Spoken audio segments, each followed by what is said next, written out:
Welcome to Sara Gonzales Unfiltered. Holy cow. It was like drinking from a freaking fire hose today. In fact, I am worried that the short amount of time in between the time of this taping and the time that you are watching this, that like we're going to get some big giant announcement from Donald Trump just within that short amount of time, because it has been one after the other today and last night. And I think I can't wait. Honestly, I really can't wait. I hope tomorrow's show, we have enough of just like leftists melting down over these picks that we can just do an entire show just making fun of leftist and mainstream media reactions. So just before taping, Donald Trump just made these two announcements today. Number one, he posted on Truth Social, later turned it into a press release. It is my great honor to announce that Congressman Matt Gaetz of Florida is hereby nominated to be the Attorney General of the United States. Matt is a deeply gifted and tenacious attorney trained at the William and Mary College of Law, who has distinguished himself in Congress through his focus on achieving desperately needed reform at the Department of Justice. Few issues in America are more important than ending the partisan weaponization of our justice system. He goes on to say that he will, of course, end the weaponized government, protect our borders, dismantle criminal organizations, etc. And of course, Matt played a key role in defeating the Russia hoax and exposing alarming and systematic government corruption and weaponization. Now, you guys will notice a theme in these picks, which is these are people who have been personally affected by these issues, because you'll recall back in December of 2020, the FBI opened an investigation. They seized Matt Gaetz's phone in relation to what would eventually become, this was a years-long investigation into alleged sex trafficking of a minor.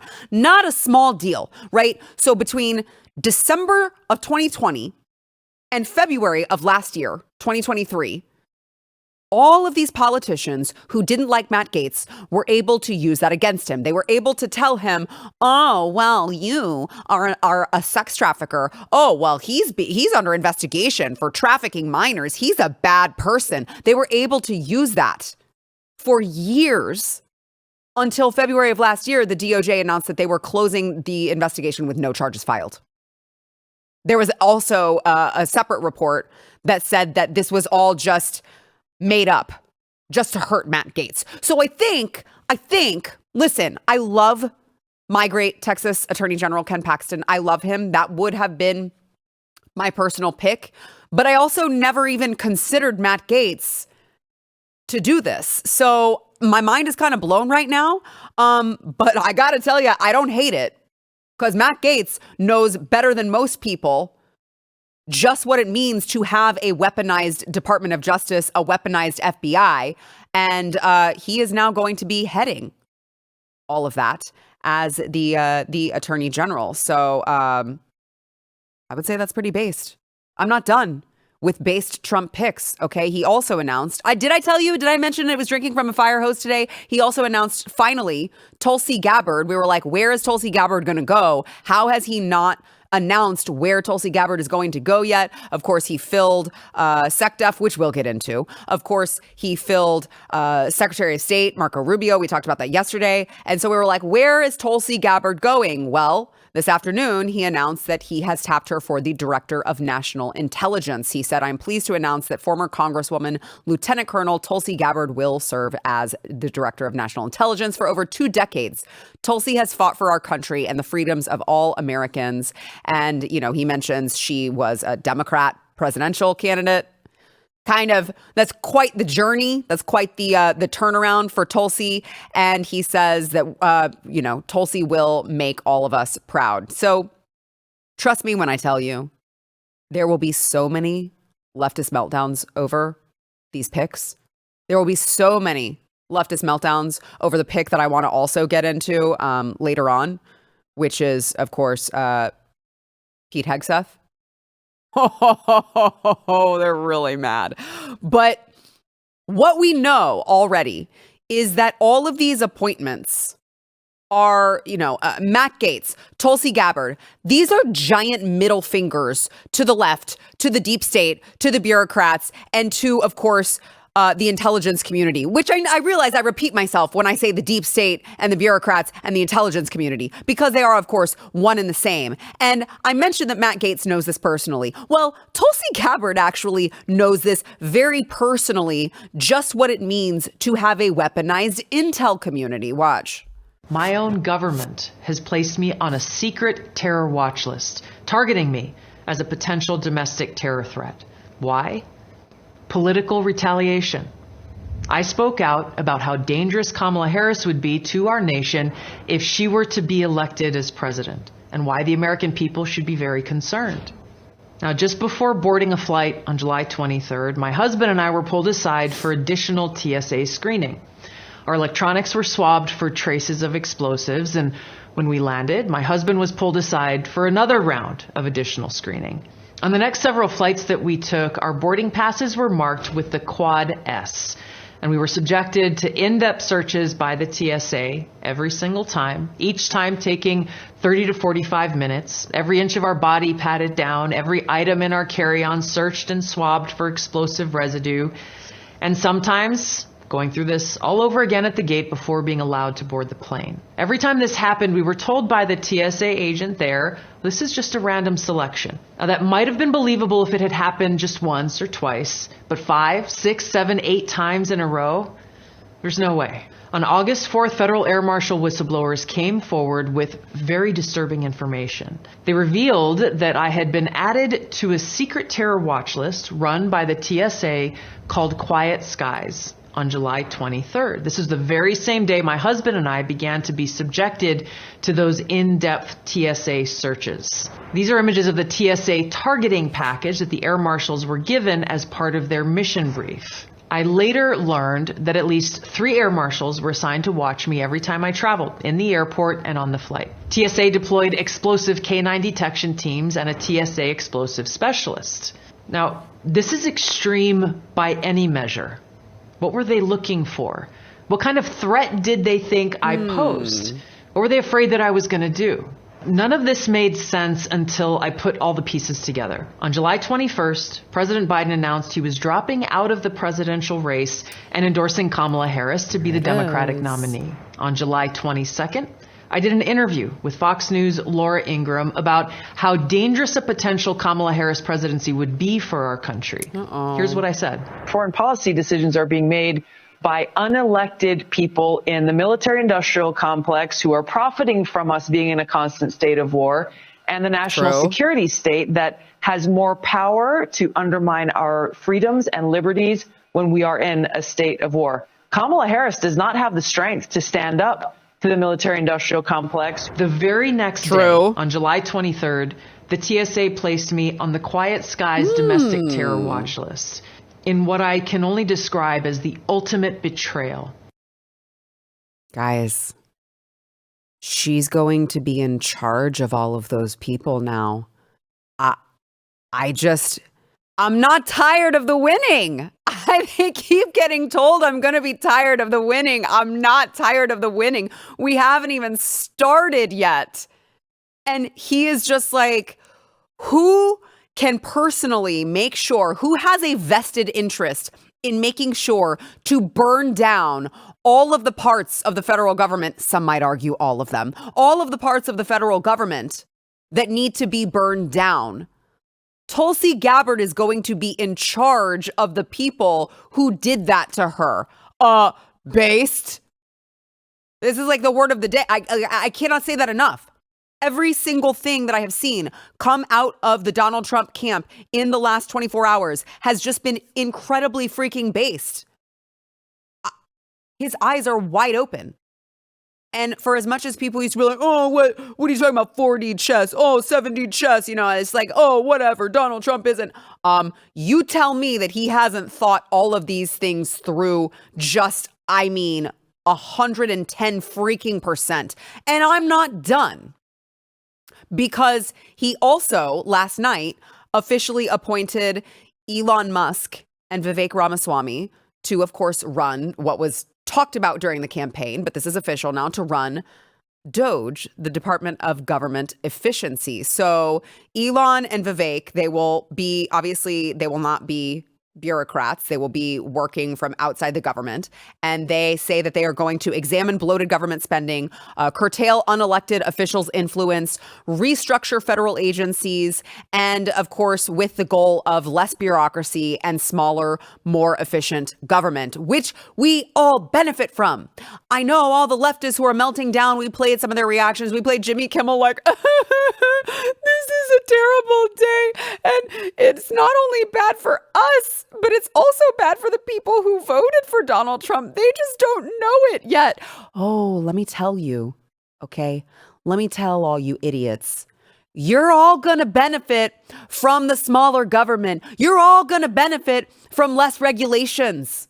You're all going to benefit from more efficiency.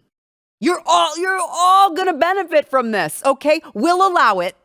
We'll allow it this time. Next time, maybe the camps. I don't know. I'm just kidding. Maybe.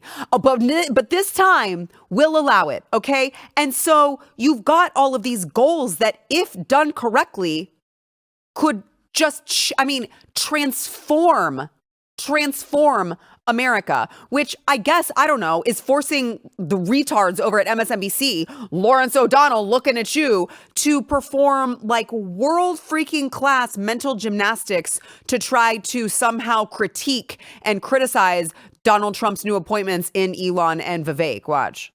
Well, Elon Musk suffered a humiliating demotion tonight by Donald Trump.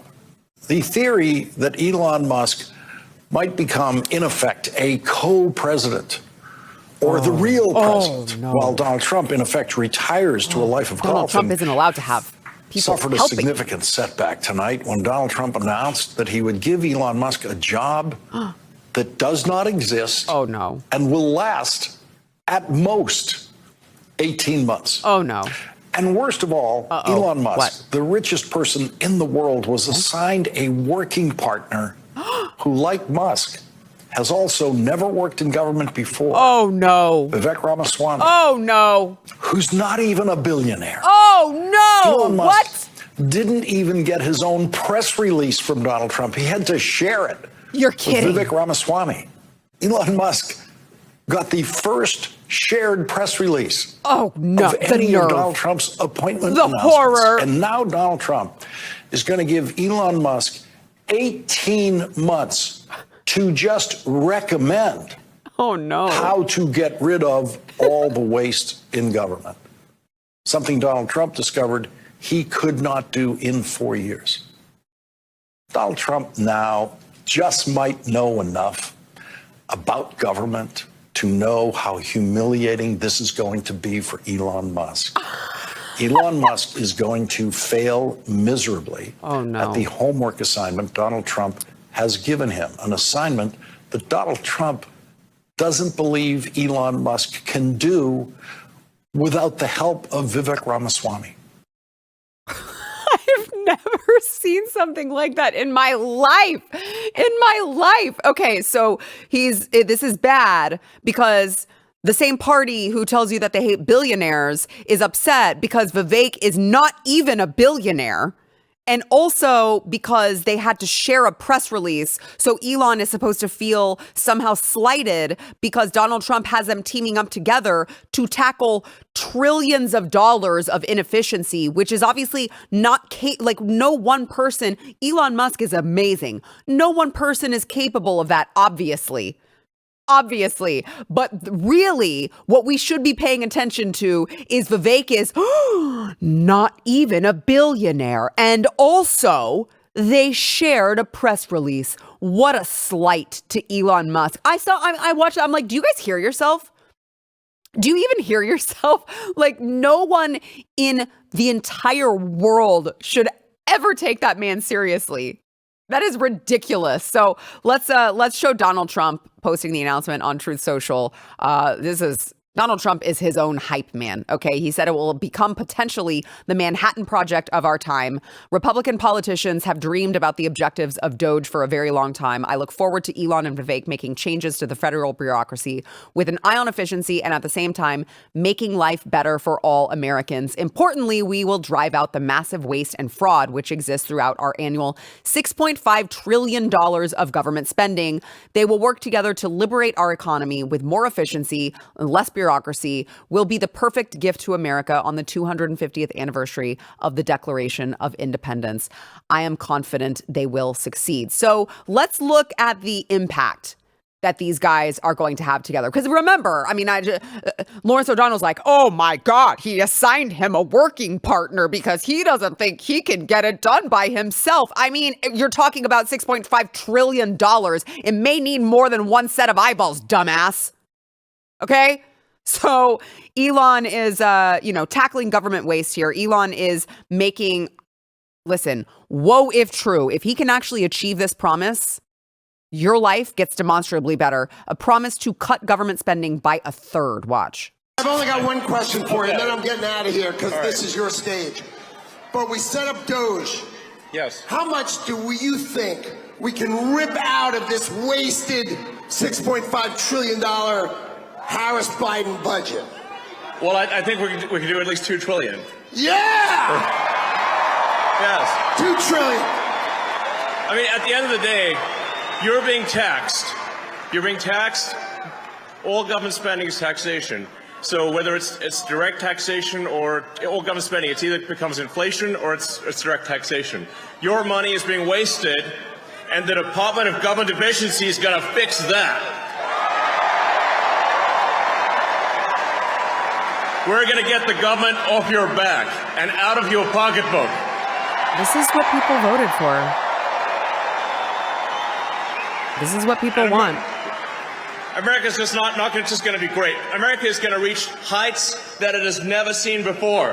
The future is going to be amazing. I mean, look, people voted for Donald Trump and Donald Trump's policies. There's no doubt about it. But they voted for this stuff that Donald Trump was presenting them. They voted for the Department of Government Efficiency. We're all sick and tired of our tax dollars being spent the way that they are. Okay? Social Security, $1.46 trillion. Health, $912 billion. Of course, that includes Medicaid, the CDC, the NIH, Veterans Care, which I would argue I would love more of that to go to Veterans Care and less of it to go to all of the other bullshit.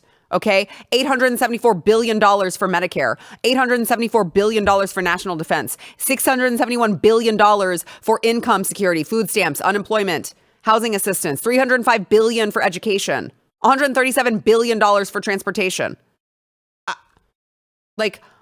You're telling me you guys can't make any cuts? And by the way, remember, cuts, according to the federal government, are that you don't, it comes with an automatic increase every single year. So if you were to say, I just don't want the increase, I just want it to stay the same, that would be considered a cut to these people. I mean, they spend your money like drunken sailors because, of course, it is your money, all right? So imagine cutting a third of that. You know there's so much bloat in there. Imagine cutting a third of that, okay? So look, when Congress fails to pass laws, it doesn't fit their agenda, right? Like, let's talk about the COVID vaccine. Let's talk about the mask and 6-foot mandates. The deep state utilizes unelected administrative officials to bypass laws and institute their demands. Do you guys remember COVID? And so not only is it going to tackle waste, but it's also going to tackle, these unelected bureaucrats, deep state officials who are bypassing the way that all of this is supposed to work. And I want to play Vivek kind of giving a pretty solid answer for the future of our country in regards to that. Watch. Do we want to go in and reform that regulatory state? Maybe redirect it to advance our own ends? Or do we want to get in there and shut it down? That is the answer. We want to shut it down. I have the answer, sir. Shut it down. Shut it down. Shut it down. That's the afuera in the United States of America. We don't need less Javier Milei. We need more Javier Milei on steroids in the United States. If we do the job right. Is it hot in here or is it just me? He's going to look like an appetizer course compared to what we actually have in store for our own future in this country. Stephen, is it offended that I'm turned on right now? Just you? Is it offending? Does it offend you that I'm turned on right now? You're turned on too? Yes, very much. Okay, great, good. So those of you who know, Javier Milei, okay? And I want to play for you. This is why, of course, Vivek is quoting Javier Milei. Watch. Ministerio de Turismo y Deporte, afuera. Ministerio de Cultura, afuera. All the ministries, all the departments in the government. Out. He's going through all of them. Ministry of Education, Ministry of Women, Genders, out. Ministry of Public Works, out. Even if you resist. All the ministries, just out. Out. So he did it in Argentina. There's no reason we can't do it here. And so, of course, another way that they are going to make your life better, restructuring these agencies, because remember, Donald Trump isn't president again yet. Shout out to the Right Side Jewelry for my 45/47 necklace, which I am wearing with great pride. I had to switch them around. They all came from her. I had the FJB necklace, and then Joe Biden became like kind of irrelevant. And so I had the fight necklace, and now this is going to be in style for a very long time. But he's not president yet. He hasn't been inaugurated yet.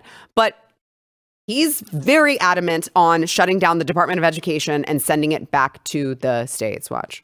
And one other thing I'll be doing very early in the administration is closing up the Department of Education in Washington, D.C., and sending all education and education work and needs back to the states. We want them to run the education of our children, because they'll do a much better job of it. They will. You can't do worse. We spend more money per pupil by 3 times than any other nation, and yet we're absolutely at the bottom.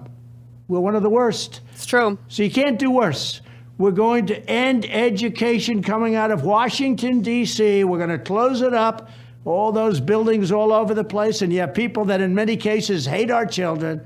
We're going to send it all back to the states. Thank you very much. Thank you very much. Thank you very much. No, thank you, Mr. President, because if he can do all of these things that I've just shown you, if he can transform all of these things, he's totally right. This will be the golden age of America. This will be all of that. Now, there's going to be pushback, okay? There will be pushback, particularly within the, national intelligence community and within the FBI, the DOJ. I mean, you've got like slimy deep state bureaucrats just ready to push back. And so you may be asking, well, what if we can't reform all of these government agencies? Might I just play Vivek Ramaswamy's response to that? Top of the list, that's the DOJ and the FBI and the federal police state as well. There's 3-word answer to this, Larry, and I stand by it. I said it during my own presidential campaign. I stand by it right now. Shut it down. Yeah. We should not have millions of federal bureaucrats crawling around Washington, D.C., clogging up the pores of our constitutional republic. There are 3 branches of government in the U.S. Constitution: executive, legislative, and judicial. There is no 4th administrative branch. And one of the things we've seen in the Biden administration, which I think is really one of the most frightening things we've seen in modern American history, in all of American history, is the weaponization of that administrative state to do the political bidding of the administration, getting done through the back door of the deep state, the administrative state, the bureaucrats, what they could not get done through the front door of lawmaking. Yep. That is a danger to the future of our constitutional republic. And yes, we've seen that at the level of DOJ and FBI. Look at multiple prosecutions of the lead contender of the opposition party. You know what? That's never happened in American history. It's happening now. But it's not just at the level of the DOJ. It is rampant across 3-letter agencies across the board. And I think that is the real threat to our constitutional republic today. That's good. So these guys are going to, again, look. Yeah, you voted for Kamala Harris. You're retarded, and that's fine. I guess we forgive you for that. I don't personally, but there are people in this country who maybe forgive you for that. And so, sure, you're retarded, but you're still going to benefit from all of this. You're welcome. Okay. All right. We've got actually more. I'm not even done talking about all of these epic appointments, but we are going to take a break and bring our panel on because I want to get their thoughts on it as well. First, I want to thank our sponsor, Patriot Mobile. So Patriot Mobile is there for those of you who, look, if you're watching this show, you believe in the values in which our country was founded on. You believe in things like making the government smaller and more efficient. You believe in, freedom of speech, the Constitution, our founding documents. Partner with Patriot Mobile if that's you. Okay, there's no reason for you to be going to Big Mobile. The mobile industrial complex, we'll call them. Okay, they're taking a portion of your money and they're spending it on trying to kill the Second Amendment, on trying to, trans kids. They're spending it on all of that. Patriot Mobile is doing the opposite. Okay, so you're going to get the same nationwide service, but you're also going to know that your money is going not just to not fund the left, but also to do things like help over at the border with partnerships like Yaku Buyan's Ministries, to flip, school boards to conservative. They are doing really valuable stuff in this country. Go check them out. Odds are you're going to save money as well. You can go to patriotmobile.com/Sarah, and you will get a free month when you use the offer code Sarah. That is patriotmobile.com/Sarah.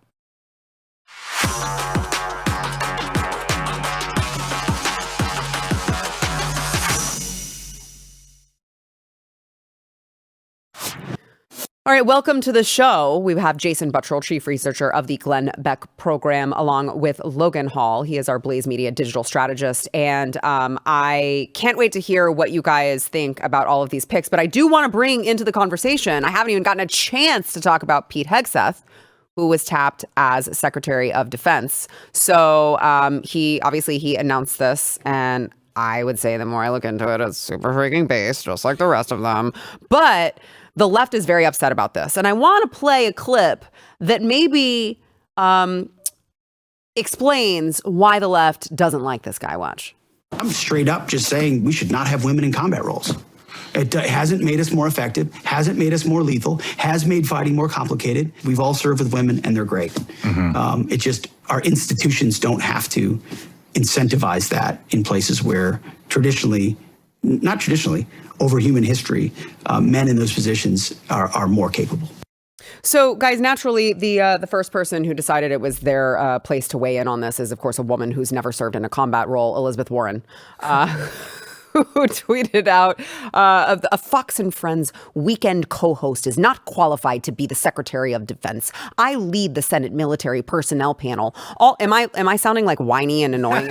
All three of my brothers served in uniform. I respect every one of our service members. Donald Trump's pick will make us less safe and must be rejected. And I understand. This was going to be their go-to. As soon as it was announced, it's like, oh, great. They're going to be saying, oh, it's just a Fox and Friends it's just a Fox News person. Well, might I just show you guys what the left thinks is qualified?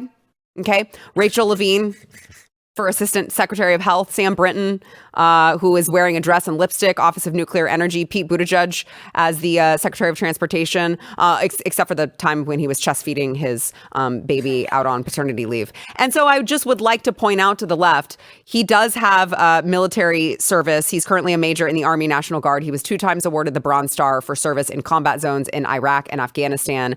He is very well educated since they seem to care about that type of thing. Princeton undergrad in politics and a Harvard graduate, a master's in public policy. And he literally wrote the book on wokeism in the military.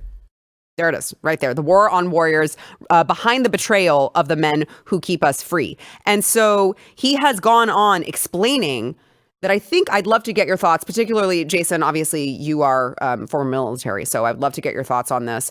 But my opinion, the military's biggest danger is that they have gone so woke and they have prioritized wokeness and DEI within their ranks. And Pete Hegseth has that pegged and is of the understanding that all that shit has to go. Watch. You got to fire the chairman of Joint Chiefs, and you got to fire this. I mean, obviously, you're going to bring in a new Secretary of Defense, but any general that was involved, general, admiral, whatever that was involved in any of the DEI woke shit, it's got to go. Either you're in for war fighting, and that's it. And that's the only litmus test we care about. You got to get DEI and CRT out of military academies, so you're not training young officers to be baptized in this type of thinking. And then, whatever the combat standards were, say, in, 1995, let's just make those the standards.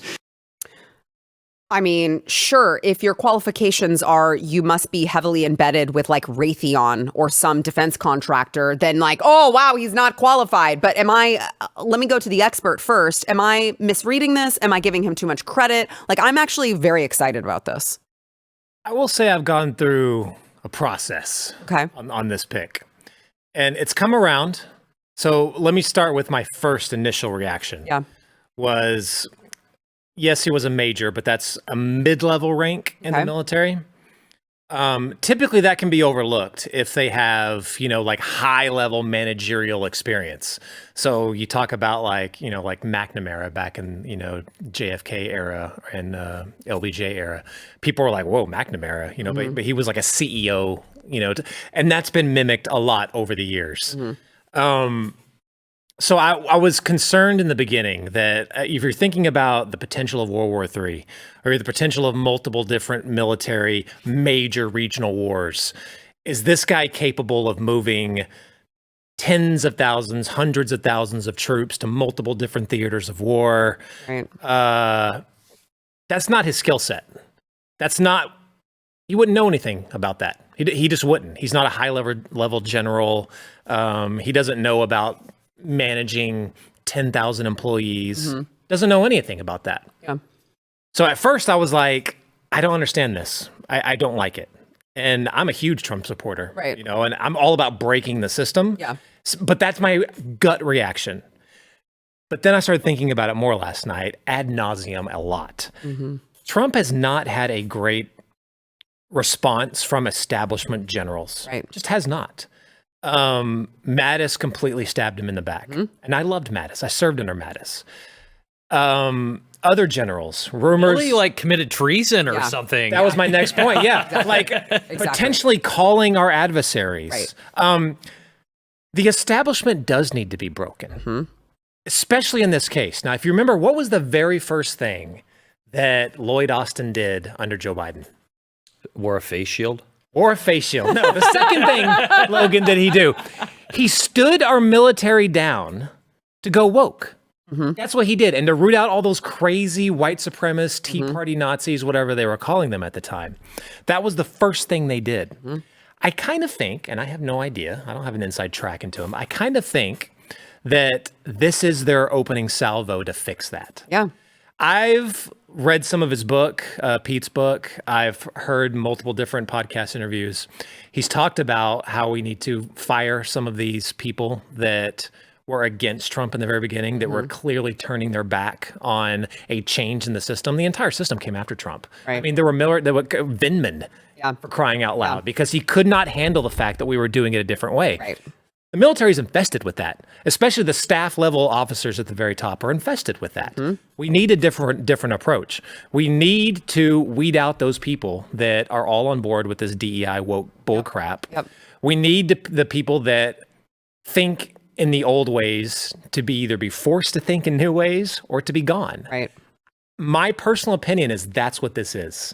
This is the opening salvo to start fixing those things. He's addressing certain things that are not being addressed right now. Like he talks about how there's like currently a 10-year backlog on just replenishing some of the supplies that we've already exhausted in places like Ukraine. No one's talking about that. Pete's talking about that. Yeah, I mean, because you bring up a great point, Jason, which is like, okay, well, we could talk about World War III and what that would look like and if he's trying to manage all of these troops. But honestly, we lose if we have these woke retards that are there. So for me, it's like, that's not even like, that's a non-starter. Like, we don't even need to talk about that because we already lose if we don't replace all of these crazies with actual strong men. Yes, I said men. Yes, absolutely. Yeah. Number one, I know there was some freak out about him saying that women shouldn't be in combat. It's just women shouldn't be in combat. Women should not be in combat. Yes, exactly. But this is again just shows you how naturally inverted, how much the left inverts the natural order of things. Like, do you think you are the good guys? The good guys have never once ever in history been on the side of let's send our daughters and wives to war. That's just not how things work. Now, I'm not a veteran, so I obviously was going to let him answer that first. But I am pretty plugged in with a lot of the veteran bros online and with Twitter, and a lot of them seem to be pretty happy about it. Now, I will say, Pete Hegseth, after he got picked, I went and checked him out. I discovered he followed me. So I was like, oh, okay, well, this guy's probably pretty smart. So there's I confirm him right now. So there are some, that's a good sign in favor of him. I know he also has like a Deus Vault tattoo on his bicep. He has a lot of tattoos. I don't know much. A lot of biceps, too. Yeah. I don't know a lot about the guy, but I think as a general rule of thumb, the way I am judging these appointments is how much is permanent DC freaking out. Yeah. And they are freaking out about him and Gaetz the most so far. So yeah, I don't hate that. I don't hate that. Yeah, real quick. I will say that how we need to be looking at a lot of these appointments is they're going to look non-conventional. They're going to look different because we handed Trump and the GOP a historic mandate. And that is, there is cancer riddled everywhere. Burn it down. You need to go into the places where normally we wouldn't even consider it. Right. But right now, the military has become what only happens in authoritarian regimes, which is they became a political arm of the regime. Yeah. That's how the military is. That's why recruitment is bottoming out right now. No one wants to go. Also, one of those memes that gets circulated, I'm sorry, I know we go ahead. But one of those memes that gets circulated is the amount of awards that our military guys have versus like Eisenhower. His suit was barely decorated, and he was one of our best generals ever. And then we have Milley, who's like has like 40 different things on his coat. Yeah. This guy's never won a war. Right. Like right, exactly. They're failing upwards. Yeah. So he has a treason medal. I wonder. I'm sure that they give those out. Maybe Trump can give him one. Yeah, exactly. Boy, I'd love for that to happen. I know. Okay, so we got to go to break, but I want to ask the control room. I would just love to see, because you look at, I know we showed that picture of all of those goofballs that, Joe Biden thinks are somehow qualified. I want to pair up. I want to compare and contrast with all of Joe Biden's qualified people and all of ours. Right? Tulsi Gabbard, Vivek Ramaswamy, Pete Hegseth, like all of these really fit, good-looking people, right? Compared to all of these retards who don't even know what gender they are. Like I would just look, like just the visuals of seeing what we have in store. Leftism is fundamentally biological, so it hates anything that is true and beautiful and good. It's true. All right, we've got to let's take a break, and then we haven't even gotten to talk about the Senate Majority Leader race. So let's take a quick break, and we'll talk about that when we come back. Yes.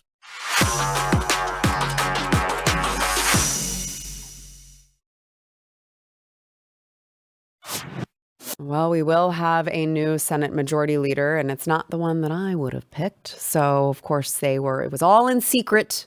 They had secret votes, and the first round, it was John Cornyn, Rick Scott, and John Thune, and then the second round... Rand Paul? No. Second round... Bad information. Rick Scott was eliminated, and... I mean, I can say at least it wasn't John Cornyn, but that's all I can say, because John Thune was elected the new Senate Majority Leader. He will succeed Mitch McConnell after a 17-year tenure, which was far too long.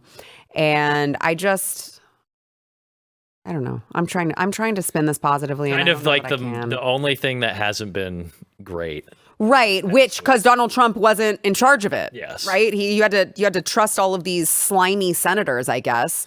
And I mean, look, which one of them, Stephen, do you remember which one between John Cornyn and John Thune had the lower Liberty Score vote? I can't remember, but one of them was like 51. Yeah, one of them was 51 and one of them was 54. So it was 3 points apart. So whichever one it is. This was not the one you wanted if Cornyn you wanted is absolutely worse, but it's a very low bar. I almost feel like Cornyn is just worse because he's from Texas, so like we expect way more out of him. Dakota. Dakota. These are both like blood red states. Yeah, you're right. They're both kind of traitors to their constituents, but yeah, I would say Cornyn is probably worse. If you have to measure them up. If there's one way to spin this in a positive, I would say that this is how absolutely terrified the establishment is in Washington, D.C., especially in Congress, that actual change is about to happen, that their game is about to be broken apart, because they are terrified. Mm-hmm. And they voted for a status quo. Yep. They picked two candidates, they picked three candidates for this. One was more of a danger to them, so they immediately ruled him out. Right. And the other two, they were always going to win, because they represent the status quo. Mm-hmm. And they are absolutely freaking terrified of what's about to happen. That's the best way I can spin this, because Thune? Are you kidding me? How many more could we pick that would be so much better and that would get the Trump agenda done on day one? We could have picked up, like 5 or 6, I could think off the top of my head right now, that would get it done. But this guy does not get it done. But that's because there are a certain number of Republican senators who don't want to get it done. I mean, let's talk about John Cornyn, who was the second, right? Like, he almost got it. He hates Donald Trump. He's publicly talked about how much he hates him. He wants to send all your freaking money to Ukraine. And somehow this guy was that close to getting Senate Majority Leader.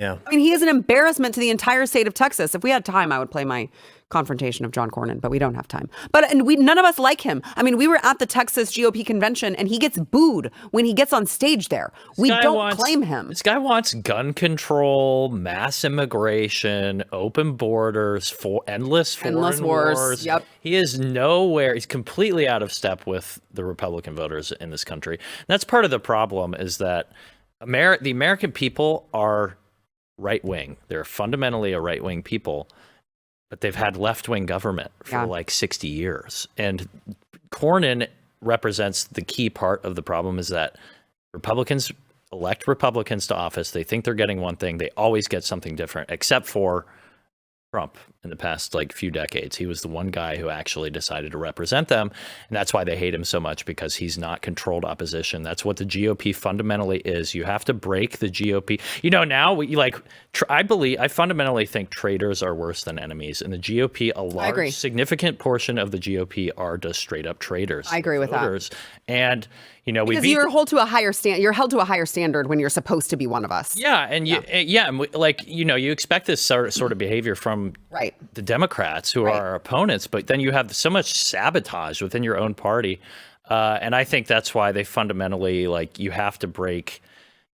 Trump's election is a referendum not just on the Democrats, but it's on the system itself, and you have to break the GOP along with it. Oh yeah, look at the electoral map. Force them to bend the knee. Yeah. Look at that. If you take a look at that electoral map, this is not a Thune kind of situation here. This is a break everything. Look at that. There it is. Look at that. That's so beautiful. Will you ever get that mandate again? No. And you go with Thune? I know. Are you kidding me? I mean, you do whatever the hell you want to do with that. Yeah, I know. Well, I know. And it's like, I love that immediately Chuck Schumer was like, well, we need to talk about bipartisanship. It's like, oh, no, you want to talk about bipartisanship with all the shit that you've shoved down our throats.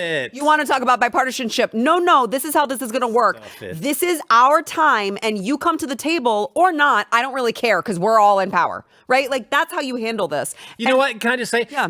Historic things happen when you get an electoral map like that. What happens is, for one side, historic things happen. So it's usually bad, because we never take advantage of it. Mm-hmm. But things like the Obamacare, that should never have happened. Yep. They had an insane mandate. They also had a effed up Supreme Court justice that helped them push that through. But those things aren't supposed to happen. That electoral map's not supposed to happen. Right. We're not supposed to be this approved to the American public. Yeah. You can do what you want. Yes. It's not going to happen with that. They have to fundamentally reorder the government at the end of the day. What's happened to our country, the situation we found ourselves in, can never be allowed to happen again. And that's how they need to approach it. And I think the good thing that we see, even with Thune in there, I mean, they're either going to have to bend the knee, or Trump and Elon are going to start raising some hell and just destroy them. So I think they're ready. They recognize that the American people are ready for a radical change, even if the Senate GOP doesn't recognize it. And they can either get in line, or you're going to get left behind pretty soon. Yeah. Let's go ahead. We got to take a quick break, but I want to come back to what happens if they don't, because I think that is a good conversation to have. We'll be right back.